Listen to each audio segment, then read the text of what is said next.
Thank you again so much for coming. I'm so glad to see you all here as we move into the new year, as we celebrate the new year, and as we celebrate each other. This was the best way we could think of, just to mark the beginning of a new year of opportunity, of possibility, and of community. And so we just wanted to celebrate each other. And so that's why we called it Celebrating You. That's what we're doing, is we are just gathering here together to celebrate companionship, community, friendship, love, and the support that we give to each other. So it's funny, our theme in January is abundance. And a lot of times when we think about abundance, we think about money. But what I want you to do is just take a look around this room. Just take a look at all the different faces and the hearts in this room, and look at the wealth of wisdom and laughter and humor and gifts and talent and inspiration that is just here in this space. How can we do that and think that the world is not an abundant place? Because we have such living evidence right here. We are just blessed with the gift of each other. So what I want to do today is talk about Dr. Martin Luther King. I did a lot of research on Dr. King getting ready for today, and it was just kind of synchronicitous that we started talking about community, and then tomorrow ended up being Dr. Martin Luther King Day, because those were not planned, but it's worked out very well. And you may not know that even though we celebrate his birthday tomorrow, Martin Luther King Day, today is his actual birthday. He was born on January 15th, 1929, and if he had not been assassinated back in 68, today he would be 88. Yeah, I know, it's just amazing. He was a visionary who taught us so much about the ties that bind us together in our common humanity, who taught us so much about community. And as we prepare to celebrate his day, and as we move into the new year, I wanted to spend some time just talking about community and talking about how we build what he called the beloved community, which is a phrase that just so resonates with me. And I know it does with so many others in this room. What a wonderful phrase, the beloved community. So he was assassinated. A little bit of background. I'm going to share with you what I learned, which you may already know. We all know that he was assassinated 50 years ago today, nearly 50 years ago today, on April 4th, 1968. Can you believe it's almost been 50 years? I will say that I remember almost 50 years ago. Seriously. I think we're just going to take a moment and take a breath. Whoever needs coffee, go get it. Seriously, how about a scotch? Yeah. But as we think about him, as we know, when great men or women pass and their reality kind of turns into legend, we lose touch with them, don't we? We lose touch with how they lived their lives, how they walked among us, how they had ups and downs. Selective memory sets in. And all we remember is the great victories, the big speeches, the wonderful, the grand moments. We don't remember the dark times, the doubts, those moments when failure seemed possible, those moments when they seemed most like us. What was most inspiring for me about learning about Dr. King is that he just had those moments, and he had them publicly, and he lived through them and walked through them to the victories that we celebrate today. His greatness comes from a journey through a time when victory was not cast in stone. When we look at these guys and we see monuments and we see them on YouTube and we celebrate their days as federal holidays, we think, well, it was all a foregone conclusion. That just happened. It was going to happen. No, it did not automatically happen. That's what made him so great, is he walked through the darkness that got him to that place and got us to that place. He didn't always know that he was doing the right thing. He doubted, he feared, he felt alone, he faltered, he wondered if he was on the right path. But he persevered.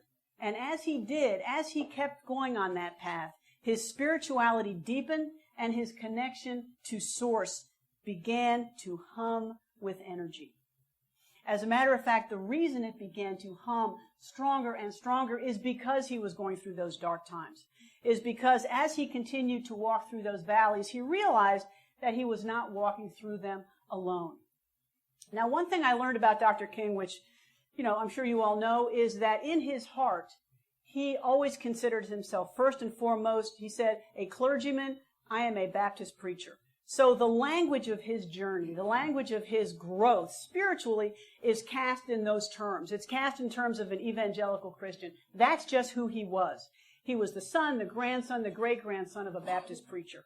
And so when we talk about him and when we learn about him, that's the language he spoke. But that shouldn't stop us, because that same language indicates a connection to source that we all have. When he says he heard the voice of Jesus, we know we may hear a voice. We may not think of it as Jesus, but that same voice of spirit, of source, of creative mind, of God is still speaking to us. We may just call it something else. We may call it that. But the fact that he cast his experience in these terms still has a very powerful message to us who may cast our experience in different terms.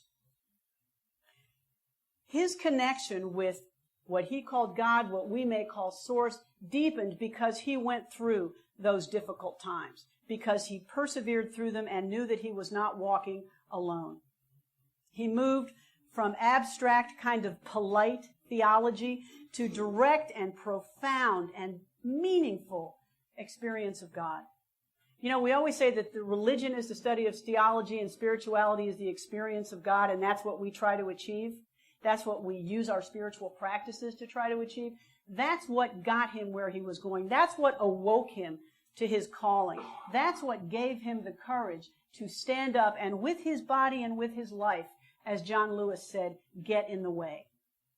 Create a society for us that is more just and more equal and more loving and more inclusive. His personal and growing experience of the presence of God as he traveled through jails, through bombings, through assaults on him and his family, through arrests, ultimately convinced him that despite all that, despite all the violence and the fear and the hatred directed at him and his friends and his family, he had no choice but to stand for the transformational power of love. Now that's a 50-year-old message, but I cannot think of a time when it is more applicable to us.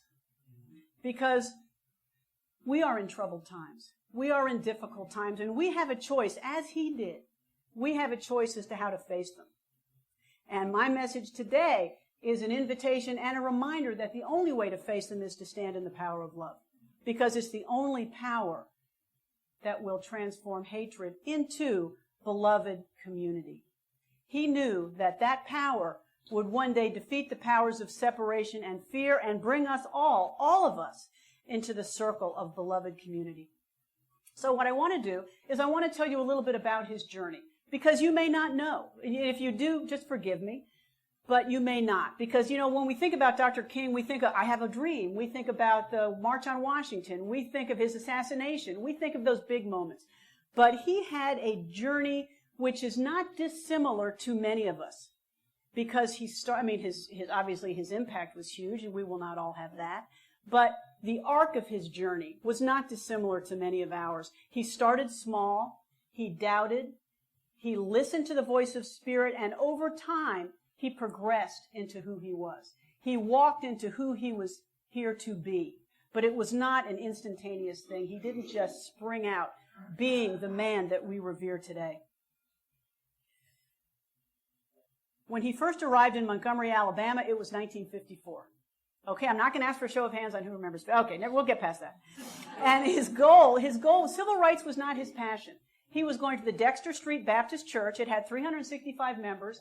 And he was thinking, well, maybe I shouldn't go to that because I could go to the one my father pastored that had 1,500. I could go to another one that had 4,000. But he answered the call to Dexter Street. Had 365 members. His goal when he arrived in 54 was to grow the church, quote, to such heights as will stagger the imagination of generations yet unborn. Wow. Yeah. Okay, well, go. So he wanted to earn a reputation as a preacher and build his congregation. He knew that the success of any minister, as he called it, was polish in the pulpit and people in the seats. And that's what he set out to do. Then, on December 1st, 1955, what happened? A seamstress named Rosa Parks was arrested on a segregated city bus for refusing to give up her seat to a white passenger. Now, as we know today, she had trained for that moment. She had gone to workshops. It was planned. She was the right person to be arrested to be that test case. Does anybody know what she was arrested for? I even learned this. She was convicted and arrested of failing to obey the driver's seat assignments.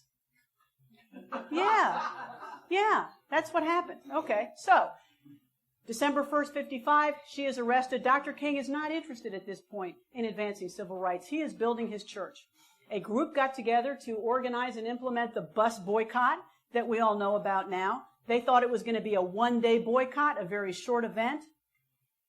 And Dr. King was asked if he wanted to be president of this group. He said no, because there was stuff going on at the church. He had meetings coming up. He had a program to plan. He had stuff happening. He said no. It was not until his friend Ralph Abernathy started working on him that he said, if you ask me to serve, I will do it. And he became leader of what became the Montgomery Improvement Association, and he led the bus boycott, which lasted not one day, but 382. Until a decision came down from the Supreme Court affirming a decision saying that segregation on city buses in Montgomery was unconstitutional. Dr. King's awakening to his call began then. Before that, he was just going to be a dynamic preacher, which he undoubtedly was. He's the best orator of that generation. I listened to his speeches, and it just made me cry. I mean, if you want to listen to wonderful oratory, listen to him. I mean, that speech, when he gave his I Have a Dream speech, the part that everybody remembers wasn't even in his notes. He was up there talking, he had prepared remarks, blah, blah, blah, blah. And then Mahalia Jackson said, Martin, tell them about the dream. And he put aside his notes, and we have legend. That was a speaker. That was a man who could move people into their own courage with the power of words. His awakening was gradual. You may not know that the first set of demands the Montgomery Improvement Association had for the city was not even the abolition of segregation. It was a segregation of city buses that did not require people to give up their seats. It did not require African Americans to give up their seat if a white person got on. That was it. They also wanted bus drivers to be more courteous. Okay. And they wanted more hiring of African American drivers in areas of the city that were predominantly African American. That was it. He made pains to stress that he was not looking to end segregation. He was going overboard, not to offend, not to go too far. Well, it didn't work. As the boycott continued, folks didn't listen to him. As the boycott continued, white city fathers became more draconian. They arrested drivers for giving rides to those who assisted with the boycott.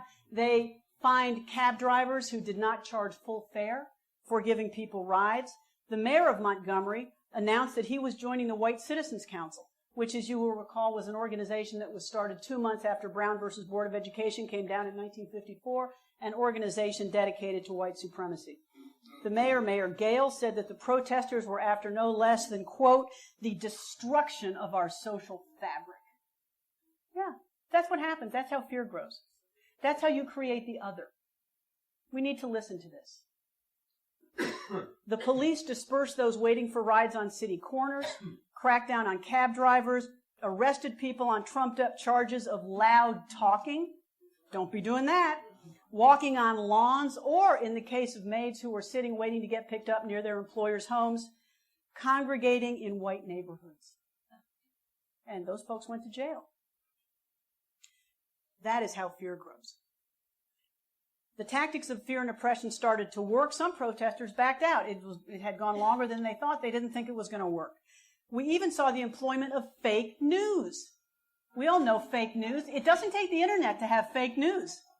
What happened is the city put out a press release that 3 African American ministers representing the Montgomery Improvement Association had reached a settlement with the city, and they wanted people to start riding the buses again the next day. The Montgomery Advertiser, big newspaper, ran it as a front-page story, writing that, quote, prominent Negro ministers, end quote, had called an end to the boycott and everybody just get back on the buses. Fake news. It's not new. The goal was to cause massive confusion as African Americans headed to church the next day and just really unsettle those who were still dedicated to the boycott. So who fixed it? Carl Rowan. We all remember the journalist Carl Rowan. He found out about it on Saturday.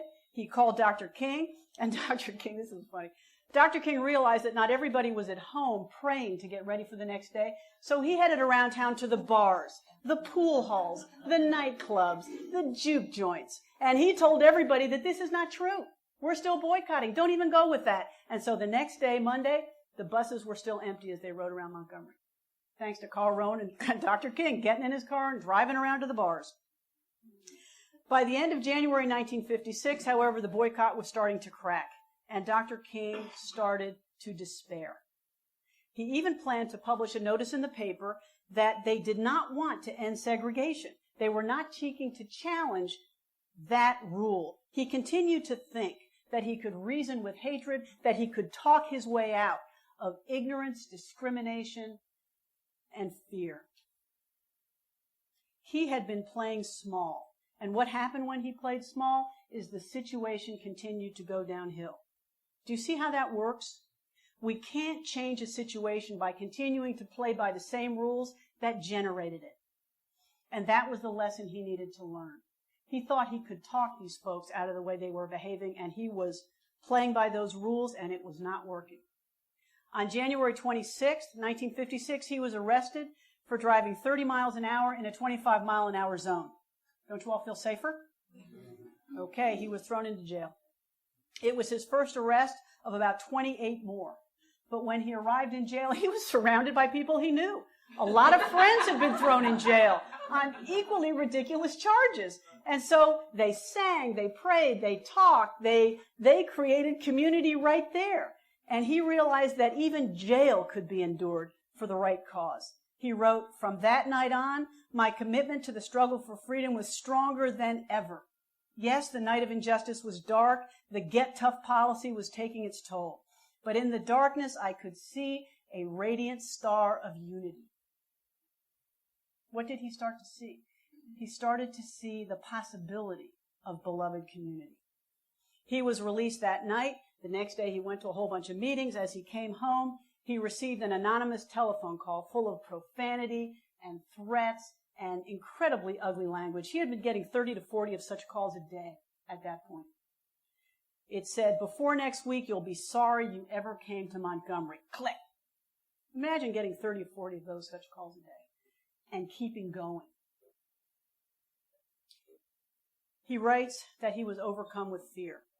Haven't we all had those moments? He was just overcome with fear. He started pacing the floor. This was midnight, searching for what he wrote as a way to move out of the picture without appearing like a coward. A way to just put a stop to this and go back to being the pastor of Dexter Street and just leave all this to somebody else. Nothing came up. He was ready to give up. All his resources were tapped out. He writes, "Something said to me, you can't call on Daddy now. You can't call on Mama. You got to call on that something in that person that your daddy told you about. That power that can make a way out of no way." I love that. That power that can make a way out of no way. That was the power he had to call on when he had nothing left in here to call on himself. So what he did, he was a Baptist preacher. He put his head down in his hands and he prayed. He said, "Lord, I'm down here trying to do what's right. I still think I'm right. I am here taking a stand for what I believe is right. But Lord, I must confess that I am weak now. I'm faltering. I'm losing my courage. Now I am afraid. And I can't let the people see me like this, because if they see me weak and losing my courage, they will begin to get weak. The people are looking to me for leadership, and if I stand before them without strength and courage, they too will falter. I am at the end of my powers. I have nothing left. I've come to the point where I can't face it alone." And he just sat there. And he writes that he heard a voice that said, "Martin Luther, stand up for righteousness. Stand up for justice. Stand up for truth, and lo, I will be with you, even unto the end of the world." Stand up. He then writes that he heard the voice of Jesus telling him to fight on and that he would never be alone in that dark kitchen.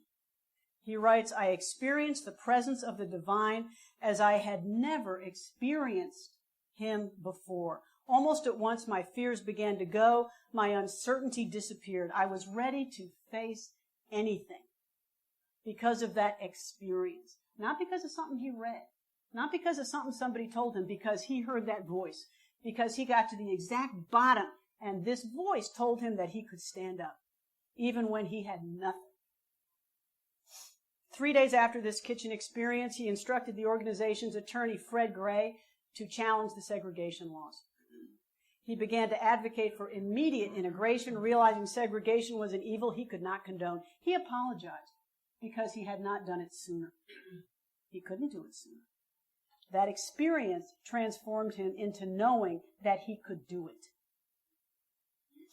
The same day as he addressed an audience at the First Baptist Church, he began to speak in support of what he would later call the beloved community. He said, "We are a chain. We are linked together. And I cannot be what I ought to be unless you are what you ought to be." He said the movement was joined by more than shared goals or strategies. The community represented, that community of hearts represented the love of God in lived reality. That community was the container that articulated, that emanated, that radiated with the love of God in lived reality. That's what community is. That's what beloved community is. During that speech, he received word that the threat of the caller from 3 days earlier, remember the caller? "You're going to be sorry you came to Montgomery," had come true. Somebody had bombed his house. And he ran home. He saw that his wife and his baby daughter, Yolanda, were uninjured. A crowd had gathered. The police were there. The police chief was there. The mayor was there. Reporters were there. A crowd was there. People with guns were there. The situation threatened to turn violent and ugly. The police were pushing people around, trying to clear the streets. Everybody was pissed off. They were threatening each other. And he realized he had to talk to them. So he went out on the porch. He stood on the porch with a hole blasted in it and told the crowd to take their weapons home if they had them, and if they were going home, to get them to stop. He said, "We cannot solve this problem through retaliatory violence. We must meet violence with non-violence." And then this is what he said. His wife and his daughter had just been nearly murdered. He's standing with a big hole in his porch, and he said, "We must love our white brothers no matter what they do to us. We must make them know that we love them." Jesus still cries out in words that echo across the centuries, "Love your enemies, bless them that curse you, pray for them that despitefully use you." This is what we must live by. We must meet hate with love. Think about that. Writer Joanne Robinson recalls that as he spoke, a hush, a reverent hush, came over the crowd. Even the police quieted and listened. Tears rolled down faces as amens, "We are with you, Reverend." People humming hymns rose up to meet him. Author Charles Marsh writes, "King's words and the congregation's response drew together the parsonage and the street and wrapped the expanse of the Montgomery night into a unifying evocation of peace." King said, "The Spirit of God was in our hearts, and a night that seemed destined to end in unleashed chaos came to a close in a majestic group demonstration of nonviolence." The reluctant man who had been called to stand up for God's righteousness, justice, and truth saw the evidence of this rarely tested power. Right there. This was a turning point for Dr. King. The moment in which, just imagine that moment, the power of love, only words, just a man standing there talking, turned what could have been a deadly situation into a night of community and a night of peace.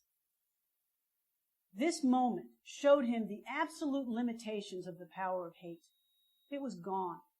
The absolute limitations of the power of fear and violence and the transformational power of love. Not only did his words strike that chord, but so did his actions. As he stood there on that porch, putting his body out there saying, "We must love our white brothers and we must show them that we do." Just imagine that. Imagine the courage and the faith and the conviction and the absolute lack of fear, the absolute knowing that he was following what he was called to do that enabled him to get up and do that. His words reached a common chord in the hearts of everybody there, a common knowing that love is our true nature and will prevail if we have the courage, or if we are led, to put it first. That love will always win out.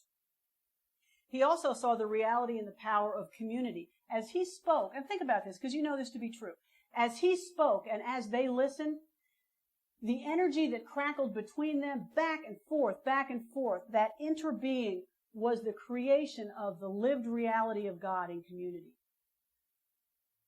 It's not just what he said, it's what they heard and what they gave back to him. God was created, Spirit was created and amplified in that space. Remember what Martin Buber says? I and thou, that God is in the distance between me and you. That is what beloved community is. When we all get together, when we all join together, that is where God is found, in the space between me and in the space between you and in the community we have together. That is how we find it here on earth. We know that. That's why we come together, isn't it? That's why we come together and join together, so that we can create those sacred moments ourselves. It's like electricity needs a conduit. It's like a river needs a riverbed. When that community came together, their energy created the living reality of Spirit on earth. That is what beloved community is.